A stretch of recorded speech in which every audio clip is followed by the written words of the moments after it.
brought to you by Brass and Unity. We make wearable conversation starters. Our new Buddy Check packs are available now.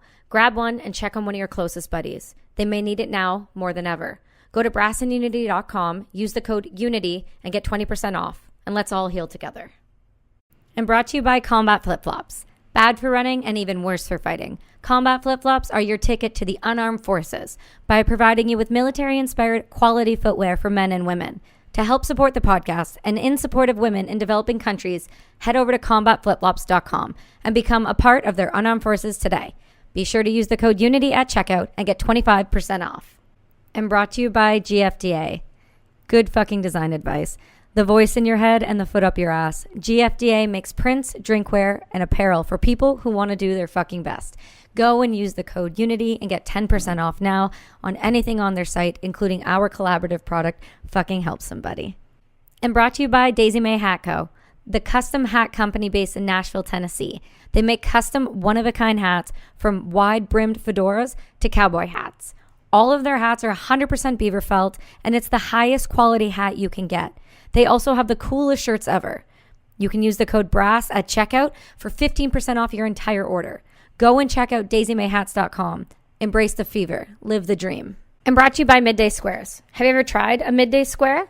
They are the first functional chocolate bar, and they're making waves. They're vegan, gluten-free, dairy-free, soy-free, and non-GMO. They have 6 grams of protein, 4 grams of fiber, and omega-3s. Most importantly, they kill hunger, fuel your brain, boost your mood, and all from natural energy. They're everything a chocolate bar isn't, and everything a protein bar wishes it was. Use the code Kelsey15 at checkout to get 15% off today. All right, I've got a special guest I'm very excited to have. Michael Brandt is someone that I got an opportunity to choose from a huge list of people to talk to. And this man popped out in a way that I didn't expect to be, as no offense, as interested in ketones as I was until now. And that's because you made it that way. So welcome to the show. And thank you so much for being on. Kelsey, thanks so much for having me. And thanks everyone for listening in. It's going to be a fun conversation. Oh, it's going to be they're pretty used to our fun conversations at this point. It just might be a little different than what you're used to. So I'm excited for you. First off, I got to talk about it before we even get into your life story. I tried it. Of course I tried it. I gave it a go, and not going to lie, I had to mix it with something. It's pretty weird. It's a different, I think I'll get used to it. I can see it being one of those tastes that you're like, oh, I just associate it with, hey, if I'm going to go on a long road bike ride, hey, I associate it with, for me personally, waking up in the morning and having needing that boost, needing that way to kind of kick forward in the day. So I think it'll get there, but I gave it a shot, and I got to say, I feel focused. I feel clear. There's no jitters. There's no up and down mood swing. It is impressive what you've created here, my friend. It is, it's a unique supplement that I don't know if I didn't meet Chase, if I would ever have been interested to. So I'm super stoked. So let's get right into it. First off, what the hell is this? What the hell is a ketone, my friend? And what the hell is Ketone IQ? Yeah. Well, your body makes ketones. Everyone has ketones in their system right now already, always have for 300,000 years. Your body makes ketones. Your body makes a lot of ketones when you do cardio. So triathlon, running. Your body also makes ketones when you're eating low carb or fasting. Any context where you run low on blood sugar, your body will start making ketones. So you always have some amount of ketones present. And then if you're more on that spectrum of endurance athlete or eating low carb, if your carb tank, your sugar tank is lower, your body will make more ketones naturally.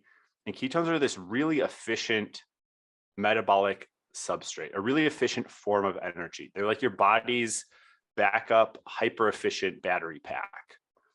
Our innovation here, we do a lot of work with the DoD, special operators. We do a lot of work with, I was just on Lance Armstrong's podcast, the Tour de France Pelotons are super hype on this. Like 60% of the riders out there are drinking ketones. Have you watched any of the current, the ride? Yeah, I've watched it off and on.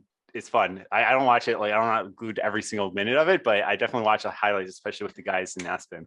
Yeah, you have to. I mean, just, I love watching the Tour de France. I love watching the rides.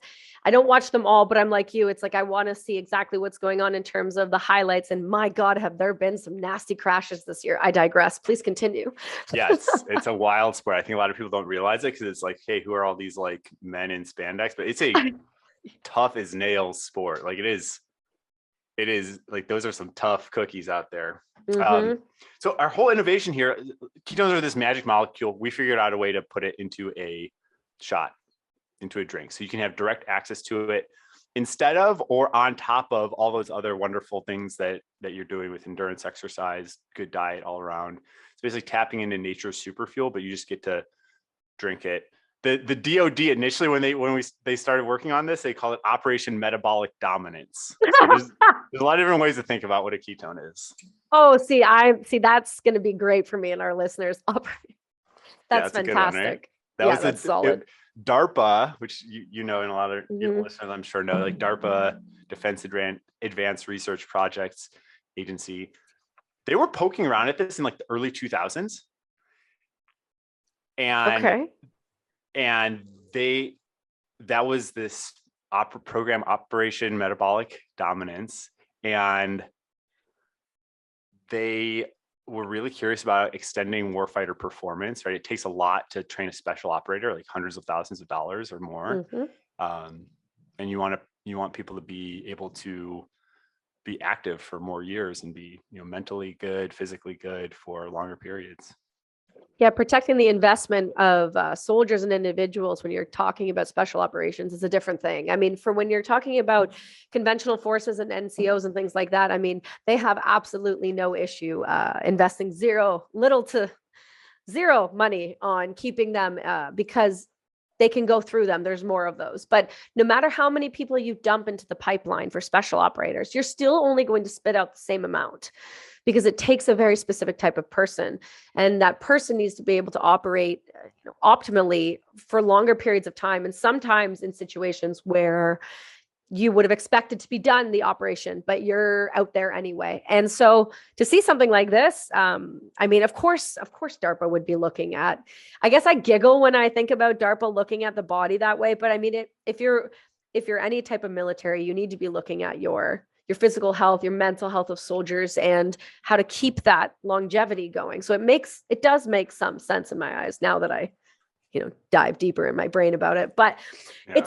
it's an interesting topic because for you, I mean, you're a runner. I love the titles you give yourself. Like, you're very imposter syndrome about it. You're like, I'm like a subpar kind of marathoner. I'm like, you run, I'm pretty sure, what's your PR? Like, what's the fastest you've done? 242. That's ridiculous. Like 6-minute miles.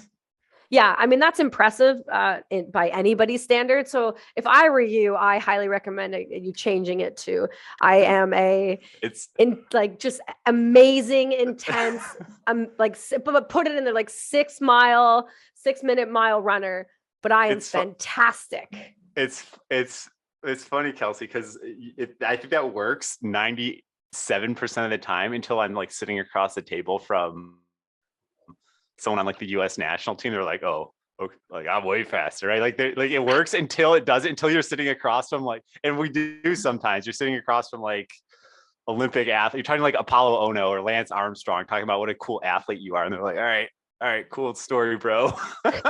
I know. Listen, I can't say I can say I agree with you. One of our Brass and Unity ambassadors is a Olympic gold medalist in rowing in Canada. She lives down the street. She comes in and sits here, just brings her medal in, and I'm just sitting there going, I thought I was cool. Yeah. So I get it. I listen. I run kind of I get it, but I mean, man, it's impressive. So was that really where you know what? I'm going to go back further because I haven't heard this story before. How the heck does somebody get into running at the level that you have? My secret weapon with running is I love it. It's my happy place. It scratches the itch. I would probably be addicted to something else if not running. Okay. And so I just smile when I'm doing it. Like, to me, it's like, it hurts so good to go run 14 miles. Like, it's just my happy place. And you don't want to see me when I'm not running. Like, I'm like fiending. And I'm a grumpy person when I'm not running. I'm a grumpy dad. I'm a grumpy boss. Like, I need to get after it pretty much every day. So I channeled that into a training program where I channeled it and then dialed it up. Like, when I'm really training for a marathon, I'm hitting 70 plus miles a week, hitting 2-a-days, weightlifting several times a week. My normal mode is like a notch or two down from there. And then when it's time for, okay, we got Boston Marathon coming up, I'll put together a 12-week, 16-week training block where I'm just like amping it up to 11. And like, I think I got good quickly because I'm a big nerd. Like, I'm pretty athletic. I don't know if I'm like massively genetically gifted. I'm like 5'6", kind of skinny guy. Like, I'm kind of marathon build but I'm not, whatever. I don't think it's just genetics by any means. Like, I have been a big biohacker about it. I just measure everything and optimize. Mm-hmm. So one thing I do that's really standard is I'll go on runs where I go as fast as I can. Well, I'll wear a chest heart rate monitor and I'll keep my heart rate under 140 BPM. So it's a complete opposite from how a lot of people train, which is like, go run, try to run as fast as you can, try to go as hard as you can. I try to run like as peacefully as I can. Like, how quickly can I go? How easy, light, smooth? Because I cannot, if it goes above 140, I don't know, the bomb goes off. Like, you cannot let it go above 140. So like, how much can I relax into, okay, 8-minute mile, 7.5, 7-minute mile while cruising at 140. That way on race day, when I'm not constraining myself, I can just like hammer 6-minute miles and it's relatively easier. But like, how does an individual go, I just want to run? Is this something you started when you were a kid? Is this like do you have family that are runners? Like, are you an athlete? Do you come from athletes? That's the question. I pretty average athletic. I played varsity soccer in high school. I was team captain, did not play D1 in college. So I that level of athlete, like somewhere between, like, I was like kind of star athlete in high school, wasn't good enough to make the D1 team at Stanford, played a lot of ultimate Frisbee and just generally kept in shape in college. Not a superstar athlete by any means. And then I ran my first half marathon. I just loved it. It's again, it hurt so good. Like, as soon as I crossed the finish line, I was like, ooh. Yeah, and then you're hooked. Got hooked, I bought a bike, got into swimming, got into open water swimming, just like get out there with the dolphins and shit. Like, I just got hooked and I love it. I love getting after it. You're not when I think of you, I get the business and everything is a big part of you, but it's really fascinating to hear you talk about yourself because you ooze life. Gosh. You ooze authenticity and light. You talk about just moving your body in the way that I think I talk about moving my body, but in the way that I feel crazy about when I talk about moving my body, when I like hold people accountable, just fucking move, just try it. You'll love it. I promise. Like, I feel like a psychopath about it, but so many of our listeners, like, we have this great thing on Mondays called Mental Health Monday. Okay. So we go live every Monday and we talk about mental health in a different way. And physical fitness is one of those things that I talk about just intensely and on like repeat until people just get it in their heads. But when they get it, you see the light switch. Mm-hmm. And something changes in them. And all of a sudden, they no longer see themselves as just a person living their life, but they're living their life. And that's exactly what you are right now. And I just wanted to take a second to acknowledge it because it is so necessary when doing the work that you're doing. You talk about, kind of going through these stages, and it seems like being a little OCD about your health. You remind me a lot of someone I know.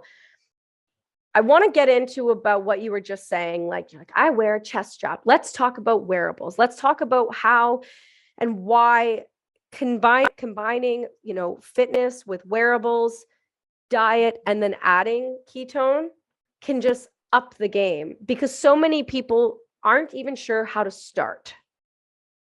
Yeah, that's such a great topic. And I think it's a really exciting time right now where I think some of the best minds of our time are thinking about health and optimization, not just what we're doing, but we're friends with the people over at Levels and Aura and Whoop and all these cool wearables, Peloton, Wahoo, like the at-home fitness stuff, really cool. Where a decade ago, all the innovation was like getting, smartphones, like iPhone V1, iPhone V2, first apps, Uber, Snapchat, Instagram. Now it feels like, coming from Silicon Valley roots, that a lot of the great technology thinkers are thinking about the human body as a platform, which I'm excited about, because human body is the most advanced piece of technology that you'll ever own. And it's cool that people, instead of just thinking about optimizing Facebook ads all day, are thinking about making hardware that helps you optimize your blood glucose and other biomarkers, or optimize your sleep score and other biomarkers. Like, how can you, as a system of one, optimize the inputs and outputs of that system? And it's really interesting, right? Because I think that we were promised this nutrition of the future, and we got like acai berries and like, I don't know, coconut water, which, like, I don't want to overly diss it, but it's like, it's a lot of marketing. And we're at a spot now where now that people have blood biomarker measurements, and they're able to see how their blood glucose is fluctuating throughout the day, then, hey, maybe they're realizing, hey, like, coconut water is just a lot of sugar, which is fine if you're working out, but it's like, it's not just inherently healthy for you to drink sugar if you're sitting around.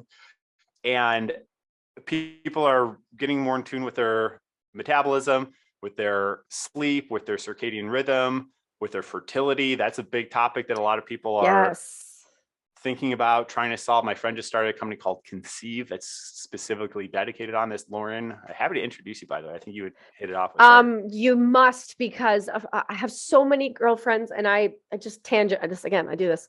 So many girlfriends that are struggling with fertility. And if I could talk to someone that could help give them some hope, please. Great. I just made a note. I'll connect after. Yes.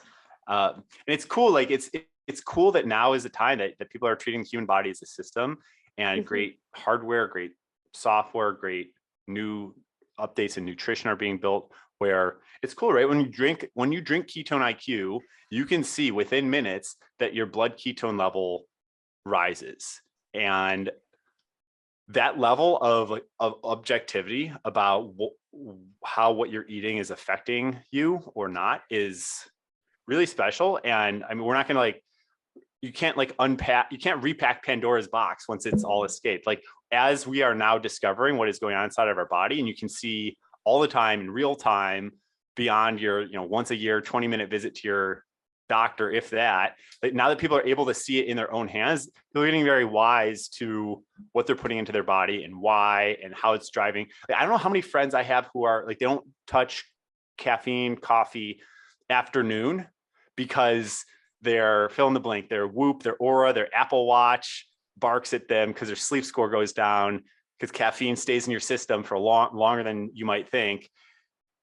And that's just caffeine. And then we have, blood glucose, blood ketones, and people are just getting very wise to what's going on inside of their body and playing the long game. And they have these tools to be able to do it. It's like, imagine you're driving a car and there's no dashboard. You don't know how fast you're going. You don't know how much gas is in the tank. No. You don't know if your check engine light's on. Like, and now it's like the dashboard lights are starting to come on. I think we're in the middle of it. And now all of a sudden people are thinking, oh, wow, I should put better gas. Wow, I should get my oil checked. Wow. And so, like, ketone, I don't know what the analogy is here, that like ketones are like really good oil for your engine. Right. Like, people are realizing that they're like driving this car and like some of the lights are blinking. Yeah. And what the heck am I doing about it? I know. And it's interesting because you'll get people, I mean, me in my personal life, I'll have people who are like, no wearables, eat like shit, drink like shit, feel horrible, and then complain to me. And then I have people like my husband and I who are like, blood work every 3 months, inside tracker, wearable devices, glucose monitors, watching what we eat. And they're like, how are you? Why do you guys I don't know how you guys get so much done. We're optimized. I think you're setting a good example for a lot of people. And it's good that that friends are at least like asking the question, and that you're setting an example of it's possible, because It's so easy. Yeah. If you just ask, it's honestly not that difficult. I mean, for God's sake, I feel better drinking this than, sorry, I'll say it for the listeners. I drank the Ketone IQ actually this morning because I'm getting ready to go to Peru for a trip for Psychedelics with Heroic Hearts, and I can't have any caffeine. And I'm out of, I already don't eat much sugar. I already don't have a lot of those things in my diet. And I said, well, you know what? This would be the time to try it when I'm like super clean, and wowza. It's really interesting you said that about psychedelics, because a lot of the ceremonial plant-based medicine rituals have some purging or fasting or diet that accompanies it beforehand. And guess what happens when you do those things? When you stop eating, your body starts making ketones, which prime your brain to have a really good psychedelic experience. So it's like, I'm not trying to say here, I hope it's not coming across to say like Ketone IQ would replace that. It's like you should still no, not at all. Things, but to like situate it as like Ketone IQ is giving you that same exact ketone. So it's a tool in your toolkit to get ready for a plant-based medicine journey. And you're right, there's no caffeine, there's no sugar in it. So a lot of people are using it, with their coffee, but a lot of people also are using it to swap out their coffee if they're trying to cut back on caffeine intake. It really does give clarity in a way that I wasn't expecting, not because I didn't think it was possible, but because I had never personally experienced anything like it besides caffeine. So it was quite impressive. I want to talk a little bit about more of psychedelics, if we can dive into that, because something that's really fascinating that's finally being looked at in the military, well, not just in the military, but in the veteran world, and in the civilian world, is psychedelics and brain treatments and looking at the way that we heal differently. So for example, TBI treatments, which I personally went through this year down at the Resiliency Brain Center with Defenders of Freedom. My husband and I both had TBIs. We both got diagnosed, and we went down there, and, afterwards, utilizing psychedelics while the brain is firing on that level, it's an amazing result. I never thought I could feel this good in terms of my brain functioning. I just thought that was the normal. And then going and getting to try something like this without caffeine too, because caffeine is horrible for brain health. Vasoconstriction, right? It squeezes all your blood vessels. You don't get enough blood flow. Exactly. And I already have that issue. So let's get into how this can help with not only just psychedelics on its own, though, for these types of issues. Yeah. It's really interesting you mentioned TBI. I think before jumping into TBI, there's some really interesting stuff there. I think it's helpful to set their overall context on why our brains are just ketone machines. Where basically humans have large brains. We have the largest brain, the highest functioning brain of all the species, right? Like we're able to have higher order thought in a way that no other species are. We have this large brain. Why do we have this large brain? Well, it's because we spend a long time as infants developing our brain. We spend 5-6 years before a child is able to operate on their own, versus like a baby dog is able to start kind of walking around and eating stuff within like 6 months or even less. Human brains spend 5-6 years developing. It takes a lot of energy to develop a human brain, and that is not met by glucose alone. The brain needs ketones during that period. So they say like breast milk gets turned into ketones that help to grow the brain. Babies and infants and young children make a lot of ketones to help their brain grow. The brain can't use fat. It can use sugar, cannot use fat. And if it's using fat, it needs to turn that fat into ketones. So our brains are these ketone machines, and there's a lot of adaptations that we made along the way in order to be able to have more of a diet around that, the ability to hunt and eat meat and eat fish and eat foods that are high in fats to help support that growing brain. And okay, so our brains are really good at ketone machines. Ketones cross the blood-brain barrier. If you're fasting for a day or two, or like you're on the savannah and you haven't eaten in a day or two, you run low on blood sugar. If people don't know that, your blood sugar is a very short-term battery that can last like a day or two. If you're eating a lot of sugar, which ancient humans weren't, your body runs low on sugar fat can't cross the blood-brain barrier, your body starts making ketones. Ketones cross the blood-brain barrier, they supply your neurons with fuel. So, okay, your brains are really good at using ketones. What's going on with TBI research, Alzheimer's research, kind of connected to that, is super fascinating. Where, okay, when you get a TBI, you get a concussion, there's damage done at the moment of impact. There's also swelling that takes place that blocks nutrition from coming into the brain for days or weeks after that, which causes ongoing damage. And then when there's scar tissue, long-term, that can cause, long-term issues with neurons getting enough energy.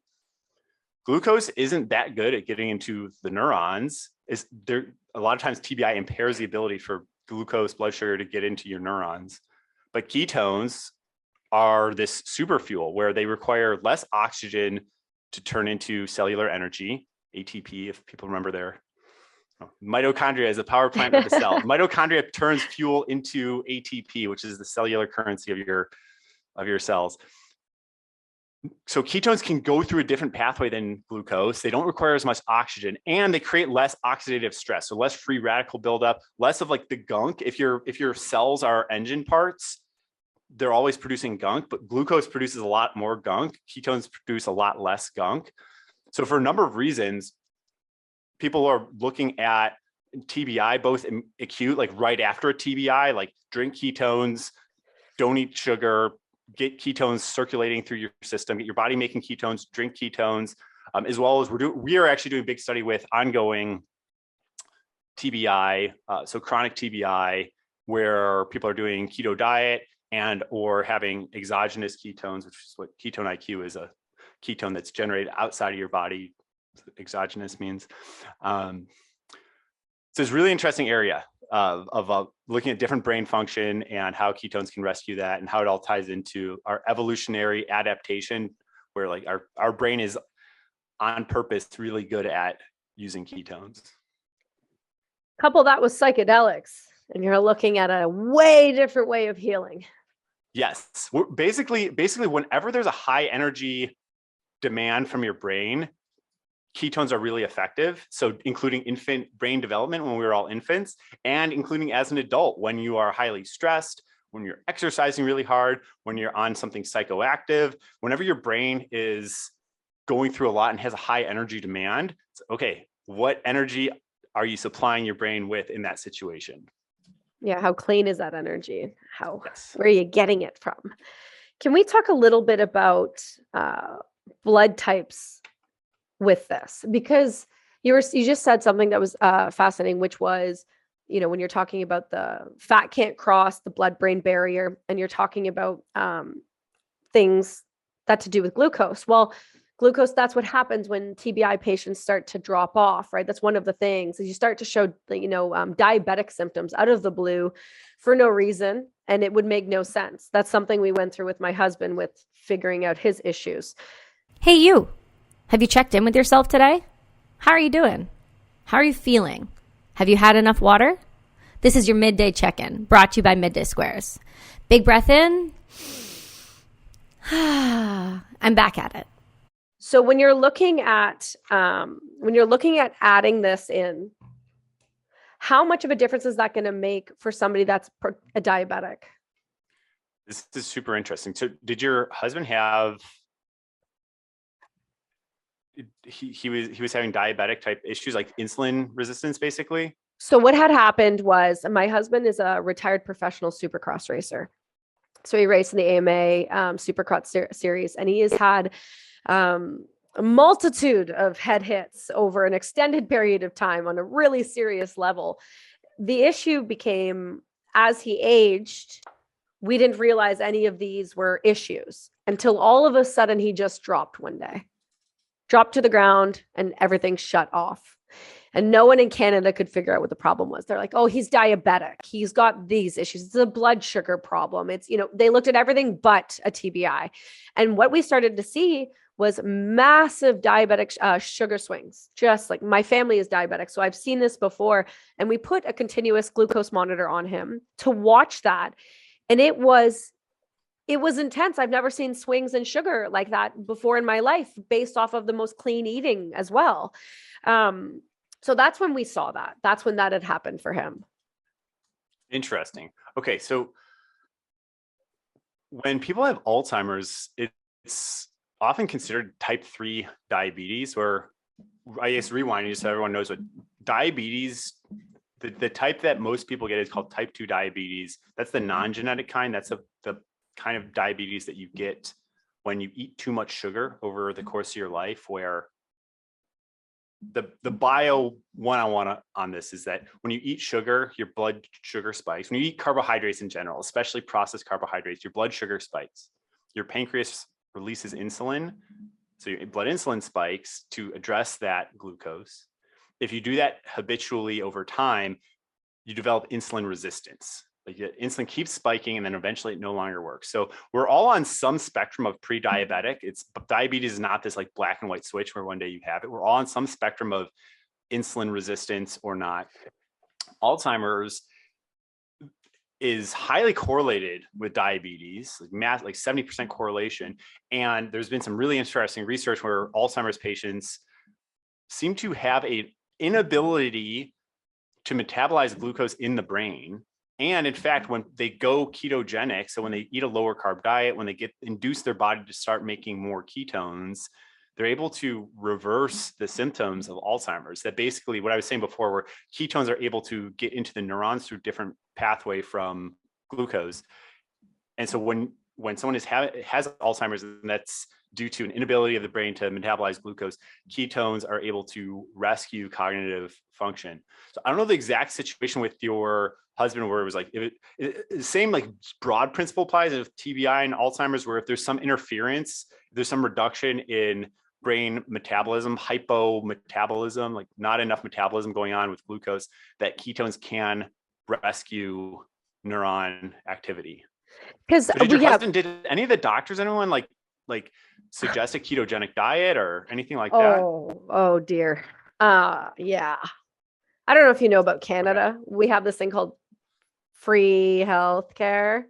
And really what that means is like, let's put you on a medication and then just send you to the next doctor, because we don't actually want to take a lot of the time to dive into, we have some great doctors in Canada, but the situation we were in happened to fall right during COVID, right? Where we couldn't go into offices, getting into the ER was, difficult. And because we use cannabis, I use cannabis. He happened to use it that day. They deemed him a drug addict and wouldn't provide care. So, there's a whole host of issues that went with this. And ultimately what had happened is we finally got in touch with some special operators that are friends of mine, Ron, who connected me with Defenders of Freedom and the Resiliency Brain Center. And they took a look at his blood work and all of these different things and said, look, we think we can help here. And they were the only ones. So we actually flew down to America to work on these issues. At that time, once we got down there, that's when the conversations about sugars and the blood and all of these things started to change. And that's when we started to look at diet in a very significant way and started looking at eating for blood type. Great. Yeah, that makes a lot of sense. And some really good research there, that this is not just me, not just like research that I did in my whatever. This is actually people unaffiliated even with my company. I just read a lot of the literature. It sounds like you do too, where there's really solid mounting evidence around reducing sugar and increasing your blood ketones, either through inducing your body to make its own ketones and or drinking external ketones, a combination of both, where that's able to help a lot of people with different types of cognitive impairment. So it's super interesting. And it is weird, like what you're saying with the whole, I don't even think you need to be a tinfoil hat person these days to say that the medical system is like stupid. Like it is not a conspiracy.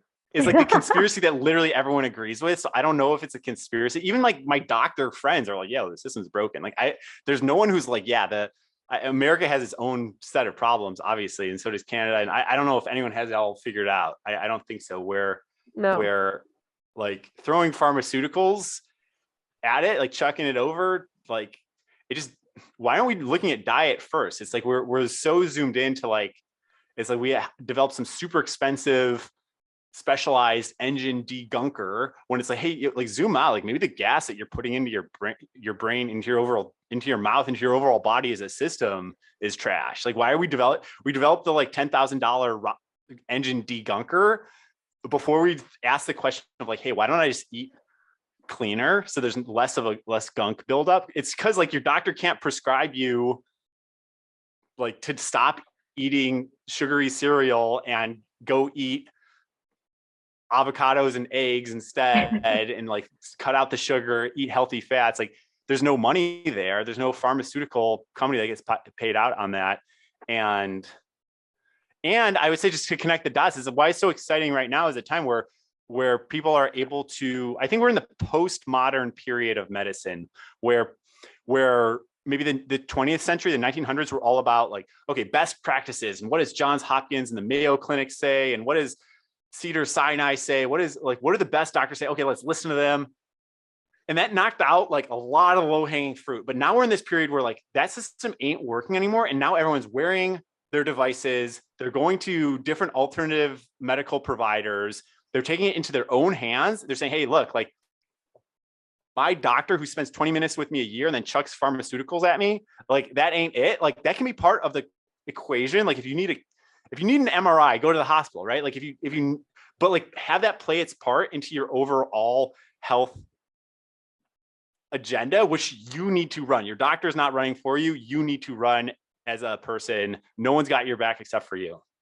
And I think that's so, I don't know that I've ever heard in an interview talk that way. And I'm glad you did, because it's one thing to talk about health and it's about all of these amazing things that ketones can do and the science and why and all of this. But let's look at exactly why amazing companies like you and everyone else are like on the fringe. Like we're getting there now, but why are you guys like those people? You're those people because you're right.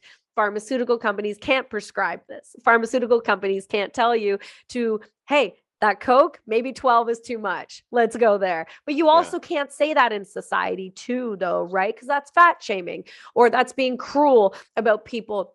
That is looking at things.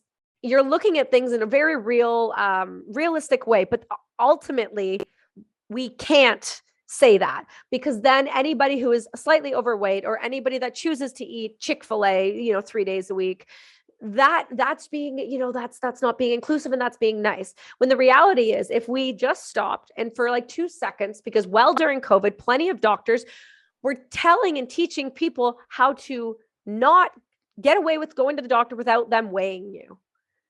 That is insanity to me. Are you kidding me? The fact that I can't address that my patient would be either pre-diabetic or is on take an antidepressant and a blood pressure medication because they can't stop eating or doing something. Like, why can't we just take accountability for ourselves and put our own healing and our own health into our own hands? Listen, I've had 21 surgeries now. I couldn't have performed those on my own. I can't put a shoulder back together. I'm very aware of that. Know the line, stay within your lane. But what I can do is I can take these things. I can put an Apple Watch on. I can put a Whoop strap on, which I do want to get. I can put all of these things on my body. I can go get blood tests and go to Inside Tracker and work at all these people and just go, hey, maybe what I thought was working isn't working. And there's a better way to do it, because clearly the way we've been doing it is wrong. The way we've been looking at mental health is wrong. The way that we've been treating veterans with their mental care and just putting pharmaceuticals on them is wrong. And so I think it's okay to talk about this, but that's exactly why we can't, because if we do, you will be seen as this like very cruel, callous, non-inclusive individual. Yeah. I wonder where that comes from.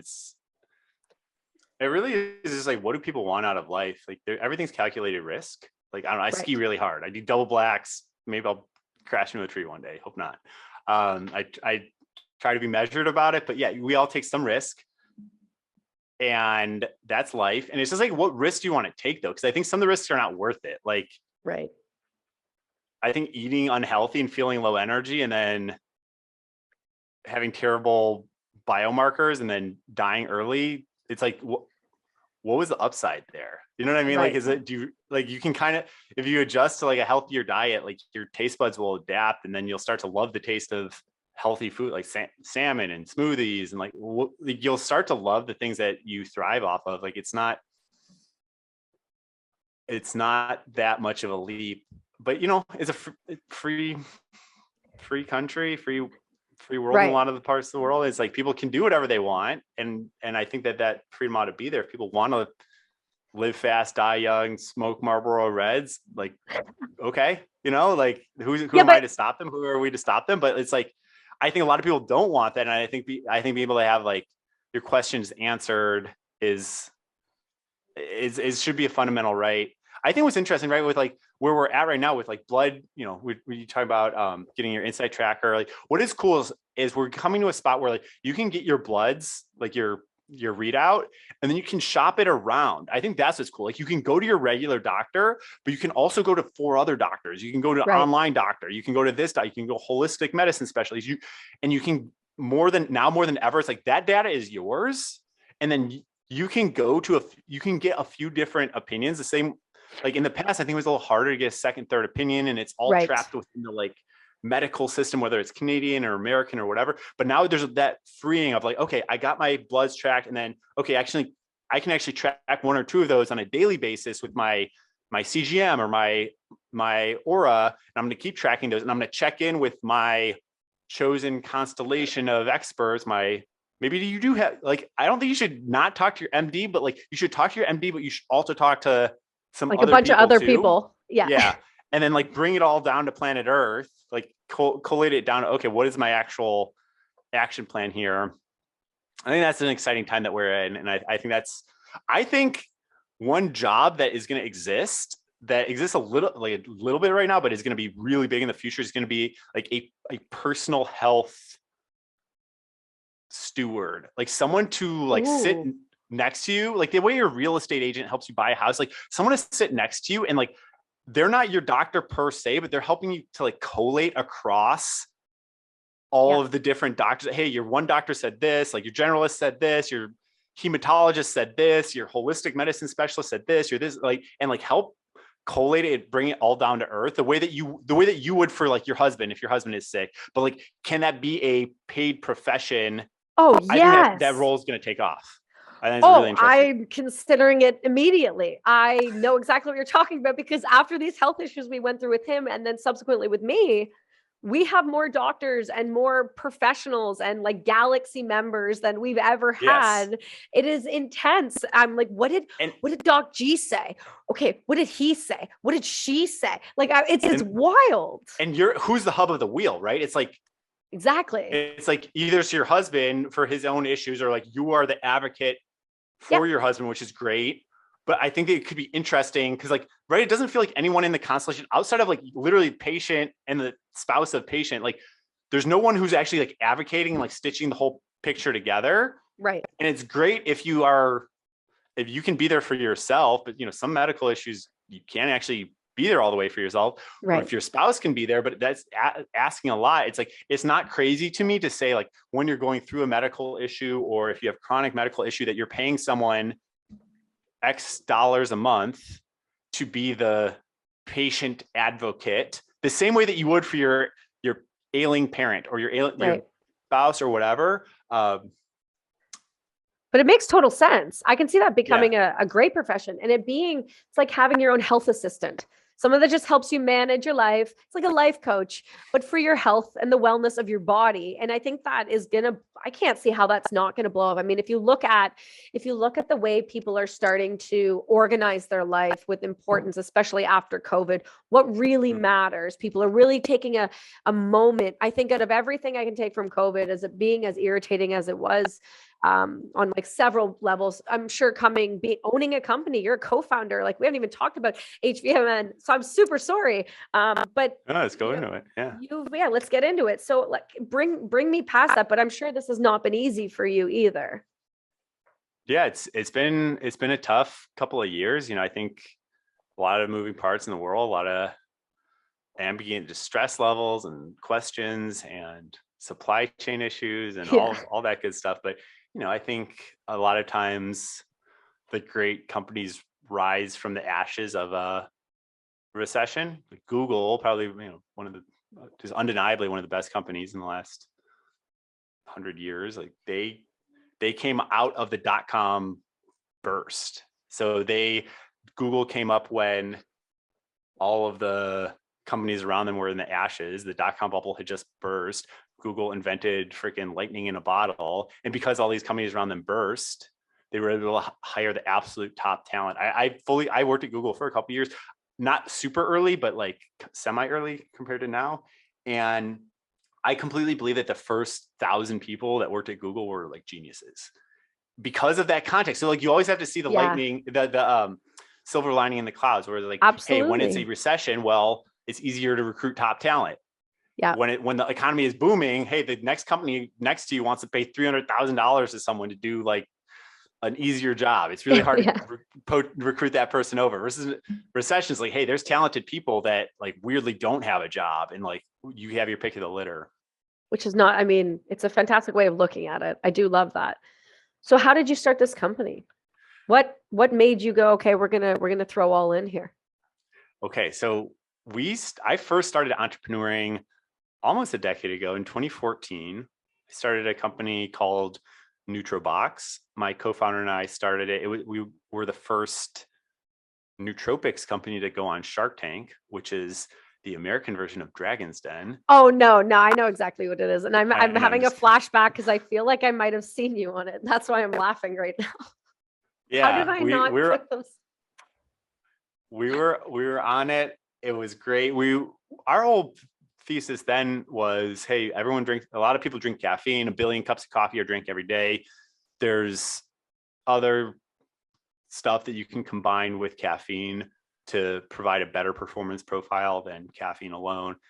So we had NutriBox, did amazing, built this amazing platform. We were in Vice and Bloomberg. They were coming to our office and film us, and we were very much in like just pushing smart drugs. Did the Shark Tank thing, and we built this amazing platform. And then we started broadening out. I got into marathoning. We got into intermittent fasting and all the amazing benefits there. My co-founder and I did a 7-day fast, water only. And Ooh.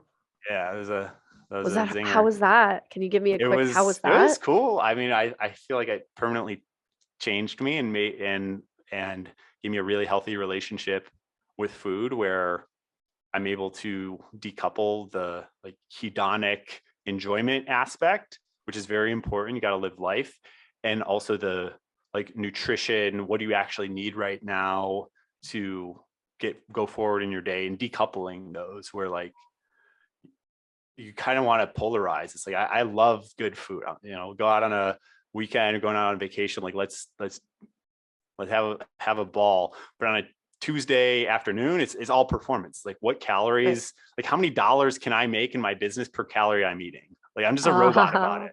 Like how do I turn those into like, I just ran this morning. My normal run around Griffith Park here in LA. Like how do I turn calories into the things I want to do in life? Like if human body is a system with inputs and outputs. Okay, so we had this nootropics company, and we started broadening out into marathoning and fasting and metabolic health. And this was around when like bulletproof coffee was taking off, and everyone was checking out the ketogenic diet.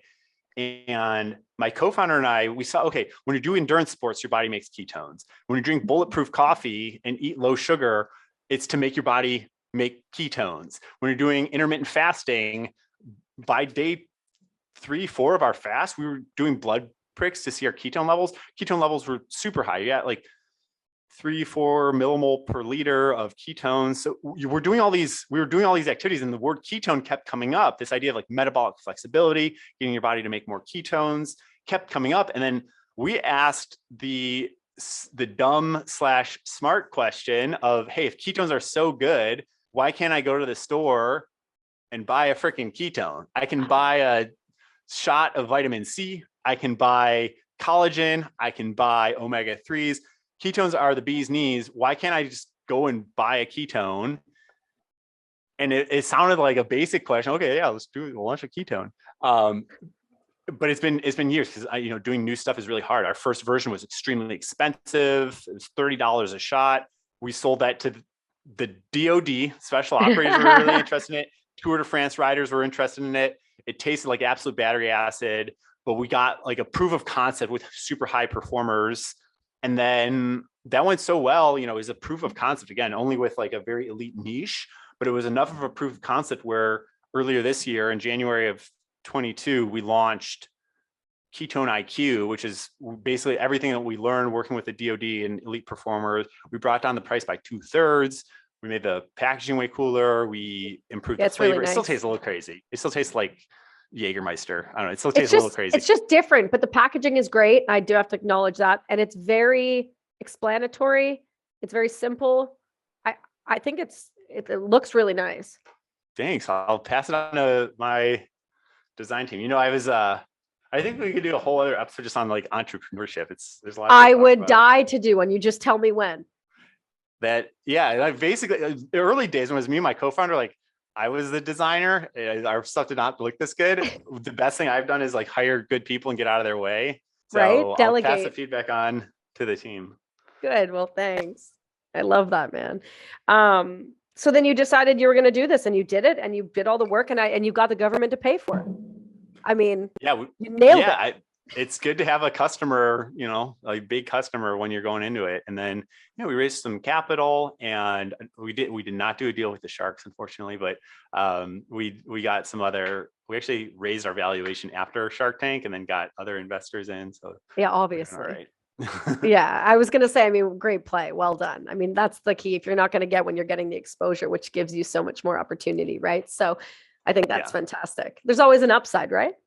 Yes. Yeah, that's the thing. I think that's a good meta lesson that you're making me reflect on here too, is like, there's always an upside. Like you never know in life how things pan out. And so you might as well, you don't really know when things happen to you. You don't really know if they're like good or like you launch a product and it fails. Like you want to tell yourself it's bad, but maybe it's genius. And maybe it's the most genius thing you did was like, you threw a lot at it, so it failed quickly. Like I'd rather fail in like 6 months. Like we've launched products that didn't go anywhere.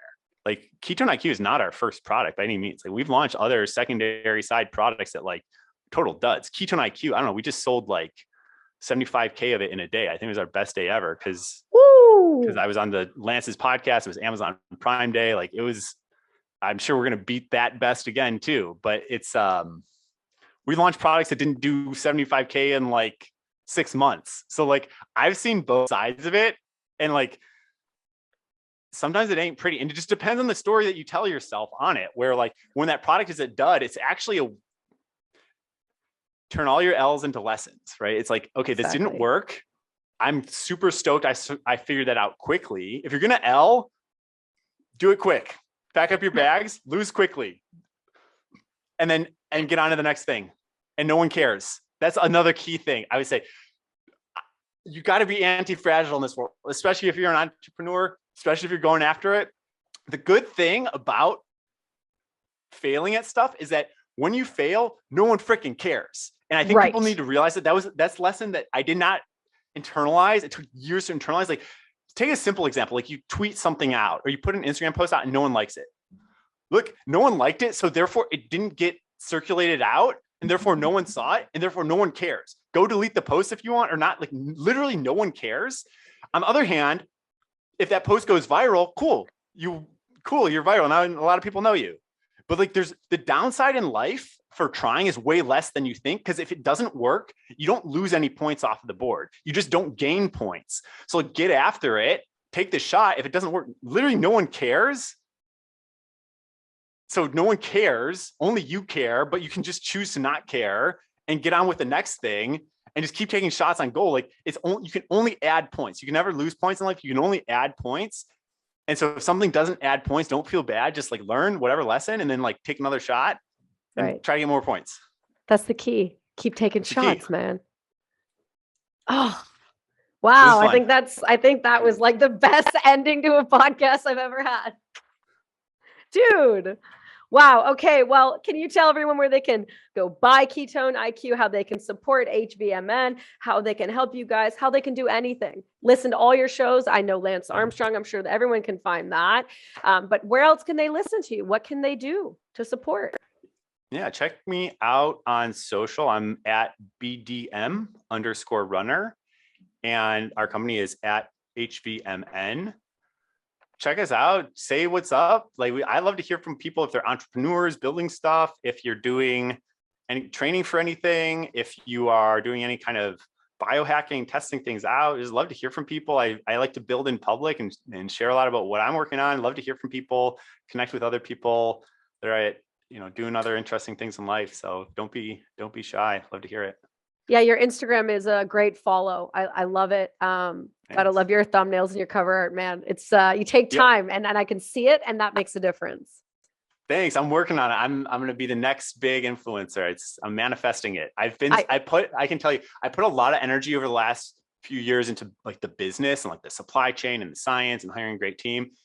And now thankfully we're at a point where I can spend a little bit more time going on podcasts, making good content, like being more out there. So I think I'm going to be the next influence. I'm not your 100K blue check mark yet, but I'm the next one. Just watch. Listen, I don't doubt it. Not even for a single second. And I'll meet you there at the top. Okay, my friend. Yeah. I'll see you at the top of the mountain. All right, everyone. Thanks so much. Good vibes. Really good vibes. Really appreciate this conversation. Dude, thank you. I'm so glad. You stick with me. Everyone else, that's Michael. We'll see y'all next week.